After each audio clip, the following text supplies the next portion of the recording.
थी। आप सभी भक्तों को बता दें कि उदया तिथि के अनुसार एकादशी का व्रत आप सभी वैष्णवजन और हम आप सभी लोग 10 मार्च अर्थात आने वाले कल को हम आप सभी एकादशी का पावन व्रत समस्त देशवासीगण समस्त वैष्णव भक्त आमला एकादशी का पावन व्रत करेंगे। जो भी व्यक्ति आमला एकादशी का व्रत करता है वो भगवान नारायण की और माँ सरस्वती की कृपा को सहजतापूर्वक वो प्राप्त कर लेता है।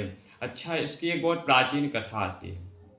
भाई, क्या है इसका रहस्य? आमला एकादशी का रहस्य क्या है? तो इसकी कथा यह है कि एक बार की बात है कि ब्रह्मा जी मन में विचार करने लगे। क्या विचार किया?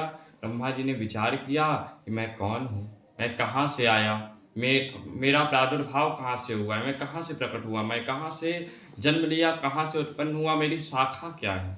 ऐसा चिंतन करते हुए ब्रह्मा जी ध्यान करते हुए चिंतन करते हुए ब्रह्मा जी तपस्या कर ही रहे थे कि उनकी तपस्या से भगवान श्रीमन नारायण प्रसन्न हो गए और प्रसन्न होकर के भगवान श्रीमन नारायण ब्रह्मा जी के समकक्ष आ गए। जब ब्रह्मा जी के समकक्ष आए तो भगवान ने कहा कि ब्रह्मा जी पूछिए, मांगिए, क्या जानना चाहते हो आप। ब्रह्मा जी केवल भगवान के स्वरूप का दर्शन कर ही रहे थे, भगवान को ब्रह्मा जी देख रहे थे। और जब ब्रह्मा जी भगवान को केवल देख रहे थे तो भगवान का दिव्य प्रकाश जो था उस प्रकाश को देखने के कारण ब्रह्मा जी के नेत्र अश्रुपात होने लगा, नेत्रों से आंसू की धारा निकलने लगी, जल भर आया। और जब आंसुओं के माने आंसू गिरने लगे तो एक बूंद आंसू का ब्रह्मा जी के नेत्रों से गिरा और वो सीधा आंसू आकर के भगवान श्रीमन नारायण के चरणों पर पड़ा। जब ब्रह्मा जी का आंसू भगवान नारायण के चरणों पे पड़ता हुआ वह नीचे भूमि पर गिरा तो वहाँ एक आंवले का वृक्ष प्रकट हो गया। किसका वृक्ष उत्पन्न हुआ? आंवले का, जैसे गांव में आंवला भी बोलते हैं। तो आंवले का जब वृक्ष उत्पन्न हुआ तो भगवान और ही गदगद हो गए। भगवान ने कहा, हे ब्रह्मा जी, आज आपके आंसू से और मेरे चरण प्रक्षालन के कारण एक आंवले का वृक्ष उत्पन्न हुआ है। और भगवान ने बहुत चौड़ी लंबी चौड़ी उसकी कथा सुनाई, ब्रह्मा जी को उसको विस्तार से बताया, उसका रहस्य बतलाया। और भगवान श्रीमन नारायण ने कहा कि आज से यह दिन आमला एकादशी के नाम से जाना जाएगा। उस दिन एकादशी पड़ रही थी तो भगवान ने कहा आज से यह दिन आमला एकादशी के नाम से जाना जाएगा।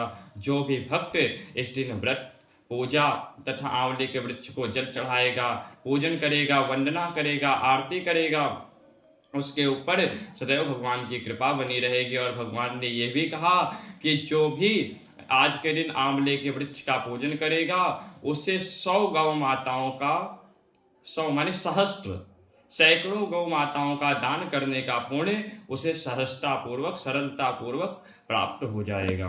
और इतना ही नहीं कहा, बोले तो क्या बोला, भगवान ने कहा कि आज की एकादशी का जो भी व्रत करेगा उसे संपूर्ण वर्ष की एकादशी व्रत करने का पुण्य भी प्राप्त हो जाएगा। और भक्तों, तो आप सभी भी इस एकादशी के पावन व्रत को अवश्य करिएगा। इस व्रत का इतना महत्व है, भगवान श्रीमन नारायण ने बताया कि महत्व मेरे सुनाने लग जाएं तो समय न बचे, समय कम पड़ जाएगा और महत्व बहुत अधिक है। तो आप सभी भी इस व्रत को, इस एकादशी आमला एकादशी के व्रत को अवश्य करिएगा। और फिर ये तो रंग भरी आमला एकादशी है, कुछ ही दिनों में होली का पावन पर्व आ रहा है। तो आप सभी भी इस व्रत को अवश्य करिएगा। भगवान श्री गौरी गिरधर भगवान की कृपा आपके जीवन में सदैव बनी रहे, आपकी संपूर्ण मनोकामनाओं की पूर्ति करें। भगवान श्री लक्ष्मी नारायण, भगवान श्रीमन नारायण की कृपा आपके जीवन में सदैव बनी रहे। आप दीर्घायु हों, स्वस्थ रहें, आपका परिवार मंगलमय हो और आपके जीवन में सदैव संपूर्ण प्रकार की प्रसन्नता भरी रहे। और इसी के साथ आप सभी भक्तों को रंग भरी आमलिका एकादशी आमला एकादशी की अनंत शुभकामनाएं, बधाइयाँ। जय श्रीमन नारायण। राधे राधे।